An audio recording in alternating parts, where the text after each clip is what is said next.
What's up, fam? Today I've got my good friend and co-host of the Urban Files podcast, the one and only Chuck Hilson, joining me to do a little city vs. city showdown throwdown. A March Madness Metro matchup. I got it. Conurbation confrontation.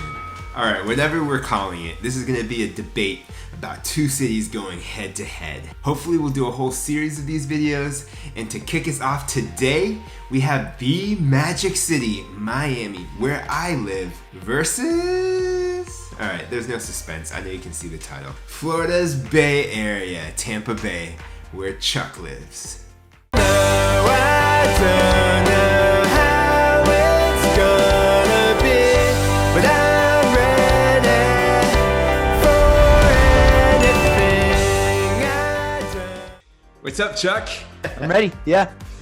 Alright, so we have decided that we'll do this series of like city versus city debates, but for the first one, I was kind of thinking that instead of flipping a coin, since we're doing Miami versus Tampa, and I live in the Miami Metro, you live in the Tampa Metro, it might be more interesting to switch things up and defend each other's home turf.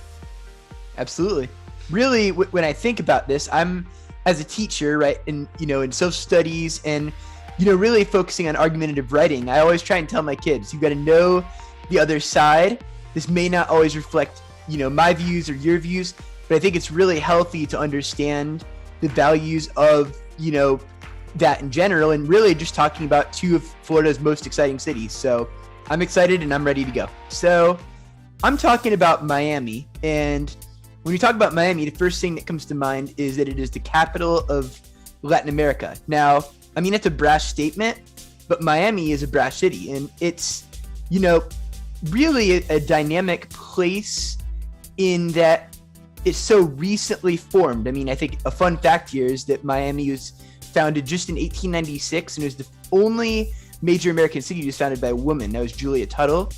And in just 100 years, it has become a brand. I mean, I talk about how many cities do you associate with a color, but when you think about neon pink or neon orange or something like that, honestly, for me, the first city that comes to mind is Miami, with the bright Art Deco and signage. And, being in Florida for around 10 years, I've had a number of chances to go down there, and it's just an incredibly dynamic and vibrant place to live. I think it has, just from an economic standpoint, you have the 8th highest purchasing power according to UBS in the world. And so you have so many malls and shopping and flash. And I just really think that Miami offers a tremendous value too, because the cost of living is actually significantly lower than a lot of these major cities you find in the US, but you still really get that big city dynamic experience that's connected there. So I feel pretty good about it from an economic and starting standpoint. So Max, what are your thoughts? Fair. Those are all fair points. But I'm going to latch on to a couple of things you said there. Latin influence. Certainly, there's tons of it in Miami. But Tampa has its share as well. There's a lot of history that goes back, tracing to Cuba. You have Ybor City. There's no lack of sort of Latin representation in the greater Tampa area. You have 21% reporting as Hispanic, and you have 17% who speak Spanish as their first language, and 14.4% of the overall population is foreign born, with 50% of those coming from Latin America. Wow, so that is really interesting to know the numbers from that standpoint. And I think to that point, 538, which is one of my favorite sites for data of all kinds, did a study of which metro area most resembled America, because basically the idea was that America isn't a small town in Iowa, right, anymore. And so I think New Haven, Connecticut was first, but Tampa Bay, St. Petersburg was second. And so I think in a way, when you really think about the country as a whole and in numbers there, it makes a lot of sense because you see really a little bit of everything in Tampa.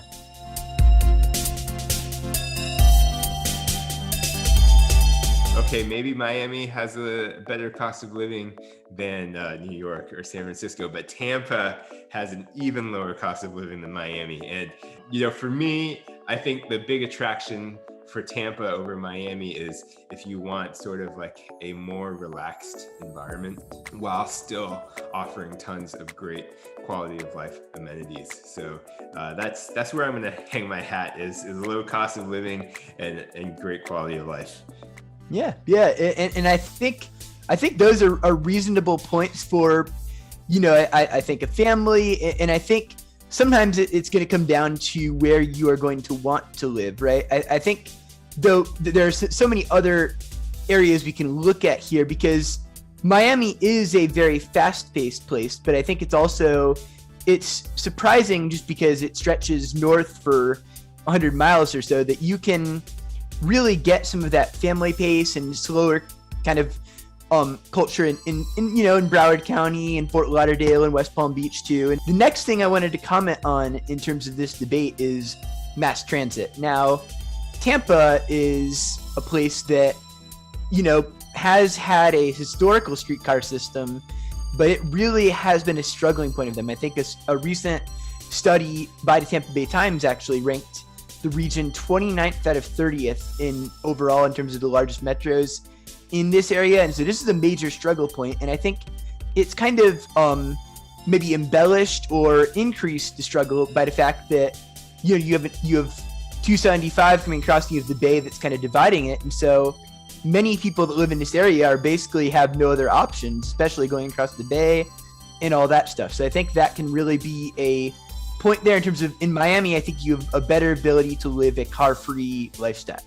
Yeah. It's hard to argue that point. There's really, you can spin facts in statistics to some degree, but it's hard to spin them that much. So I have to give you that. But what I can say in Tampa's favor, Tampa is trying to make strides. I know that they've definitely been behind and there's been some issues trying to get sort of a clear long-term vision implemented. But they're trying things out now. We've discussed autonomous vehicle shuttle in downtown.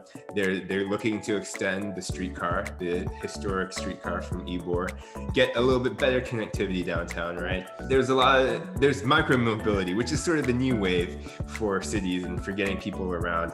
And Tampa is working on that. They've got electric bikes, e-scooters coming to town. Yes, there's a lot of room to improve, but they are working on it.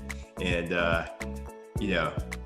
it's still a point to Miami, but I'm going to try and soften that blow a little bit.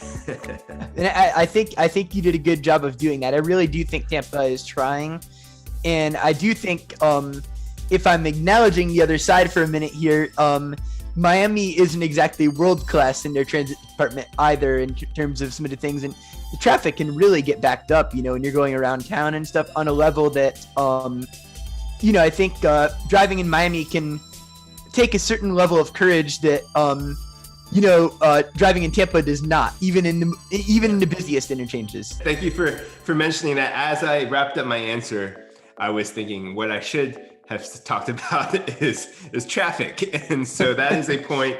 I would say clear point to Tampa. Not to say that there aren't frustrating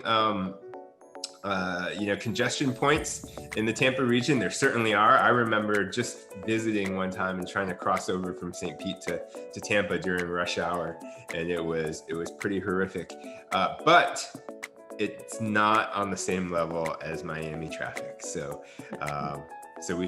Tampa's got that going for them. I guess moving on to another subcategory here. Maybe this is some bias from my childhood because for those of you that don't know, I spent a significant amount of time vacationing in Lake Worth and West Palm Beach, which is not Miami per se, but in the metro area itself. And one of the things that I really wanted to talk about was the beaches and kind of the coastline as well as the weather. And so this is really especially applicable during the summer. I think for those of us that are, objective here, in the Bay Area, the Gulf has something that is known as reverse west wind flow. And so us weather nerds will be able to kind of pick up on that. And so basically the wind stays out over the bay and none of those breezes come in. And so unlike especially in the Palm Beaches, but really on the coast, you really see several miles per hour more of wind over the Palm Beaches, which makes, even those summer temperatures tolerable. And you also have, the water temperature from the Atlantic Ocean being much bigger than the Gulf is on average about 7, sometimes even 10 degrees cooler during the summer months. Then the Gulf can really become like a hot tub. But talking about the water and the beach, this obviously is personal preference, but I would say that if I'm on the water, I would prefer the Gulf side to the Atlantic. That's just me. I'm not a surfer. I'm not too worried about real ocean waves. Yeah. And then also I'm not a morning person, so I'm definitely gonna enjoy sunsets rather than sunrises. And so, for me, just being on that side of the state, there's a different feel, a different vibe, and I can enjoy the sunsets over the water. Well, and I think to your point, like that is a very strong one, especially with the sunset argument, because that's, really you'd have to drive almost down in well into the Keys to really get that experience in Miami, where Tampa, basically you just look west, even from the city downtown or whatever, and you always see that coming up over the water. But I think another thing I'll say is we're kind of coming into, each area has its benefits. And so in Tampa, we really get a real winter. And so, we get these few months a year, like right now it's in the 60s, and, you can go out and have a fire, you can wear, light jacket or just kind of have that cool breeze and stuff like that. And I will admit that in Miami, I don't really know if you can almost ever have that, so that's I think something that, not everyone would like. Yeah, it is a matter of preference. I kind of see it as a push. They're both pretty mild. They're both preferable climates for most people in the country. It's hard to knock either one.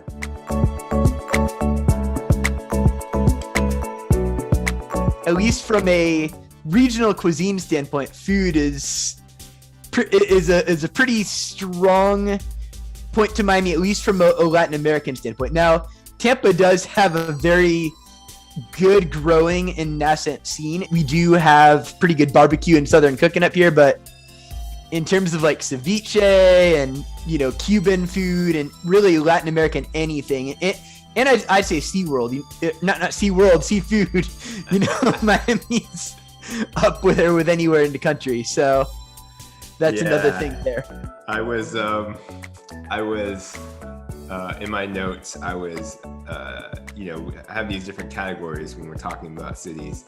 And so at the food category, I was like, don't talk about food because I don't see how, I don't mean to knock the Tampa area at all in this regard, but I think Miami really shines when it comes to all kinds of various ethnic cuisines and seafood and just fine dining as well. I was hoping you wouldn't bring it up, but you had to go there. But you did mention SeaWorld, and I guess access to Orlando and all the parks. There we go. You're just right down the I-4 corridor. That's got to be a point to Tampa there.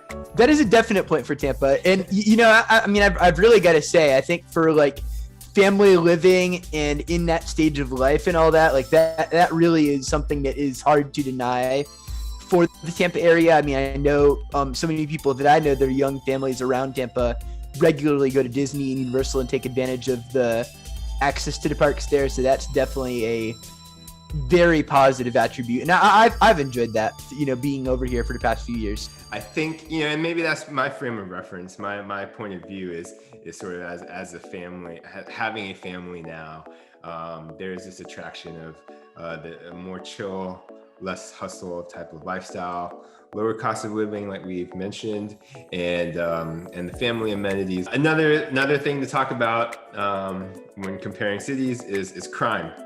And I know this is a very broad brush here, I don't like to overemphasize crime statistics because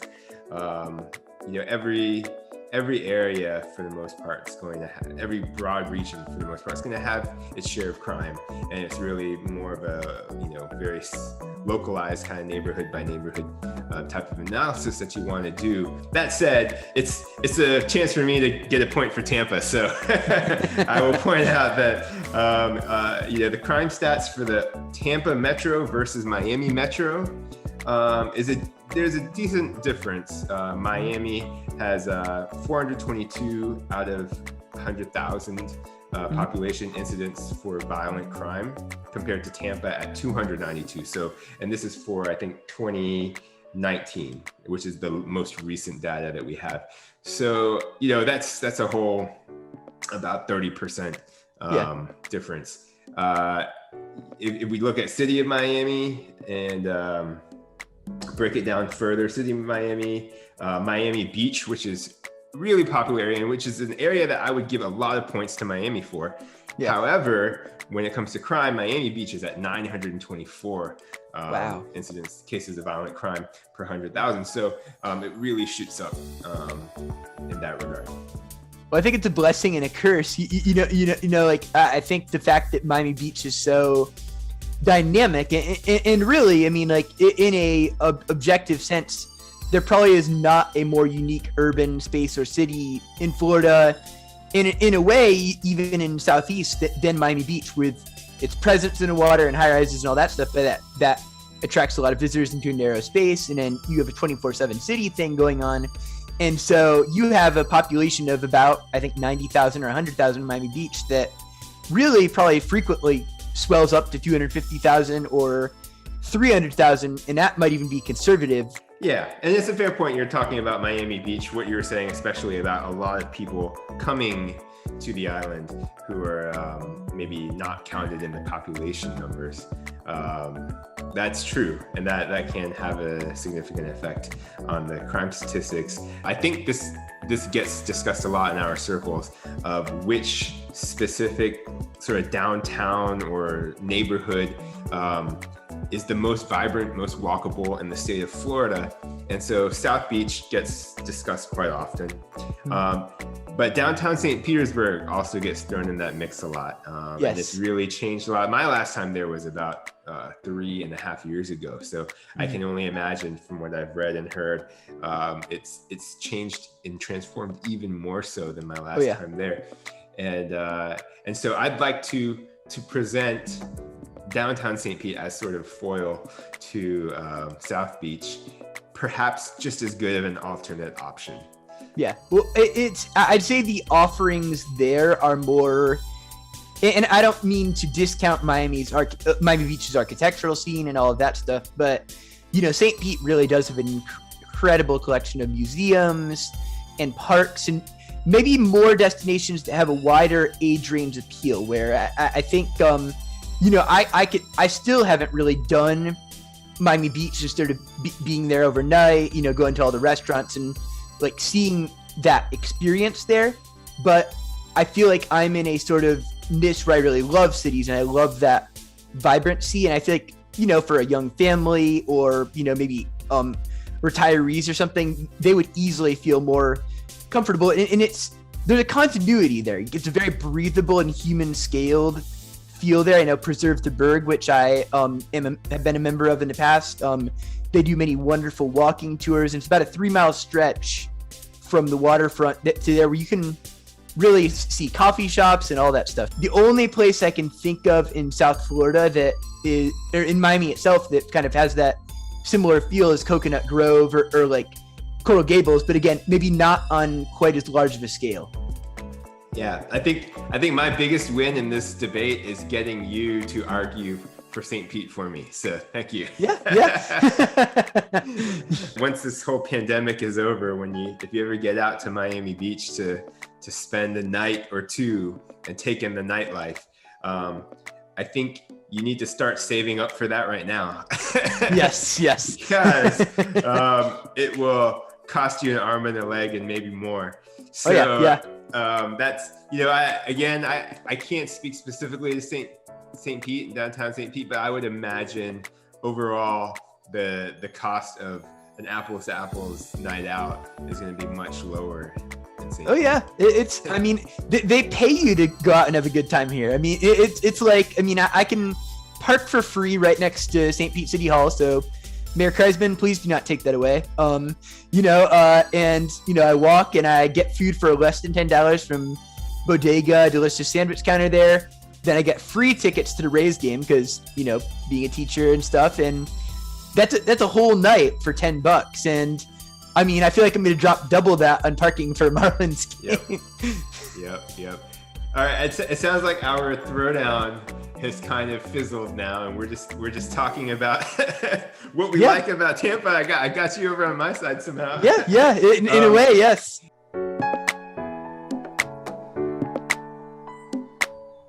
My last visit, in a way, if I'm being honest with you, arguing the Miami side, I really did not care for Miami on my first 2 visits. I guess, like being a fan of history and urbanism in that sense, it was so jarring just to see like how little preservation there was across Miami. But I guess in a way I've kind of grown and kind of figured out, like, embracing Miami for what it is. And it is a dynamic center of urbanism and Latin American culture. And so, really going around in the Metro Rail with you last time was a really unique experience. I think just like, not just for like Florida and stuff, but just in general, there's not really many like monorail systems like that around the country that you can just zip back and forth between stations. So there you have it. I'm not sure who won, but if you comment below, let us know which city wins this battle for you. And even though I wasn't repping Miami, I should have mentioned the startup community here and all the buzz that has been building over the past year. You had some high-profile venture capitalists move to town, SoftBank announcing a $100 million fund for Miami startups, and our mayor meeting with folks in the cryptocurrency space, chatting it up with Elon Musk, and so on and so forth. It remains to be seen if this will be more flash and style than actual substance, but make no mistake, there's been a ton of hype down here in South Florida. Also, I'm going to post the full recording of my chat with Chuck on the Urban Files channel. If you want to check that out, look in the description down below for the link. And also let us know in the comments what other matchups you want to see from us. We can mix things up. Instead of 1v1, it could be 2v2 or 1v1v1. Whatever, we are open to talking about cities 24/7. Thanks, and I'll see you all next time. So if you enjoyed that video, please take a second to like and comment down below. And also consider subscribing and smashing that notification bell so that you'll see me next time.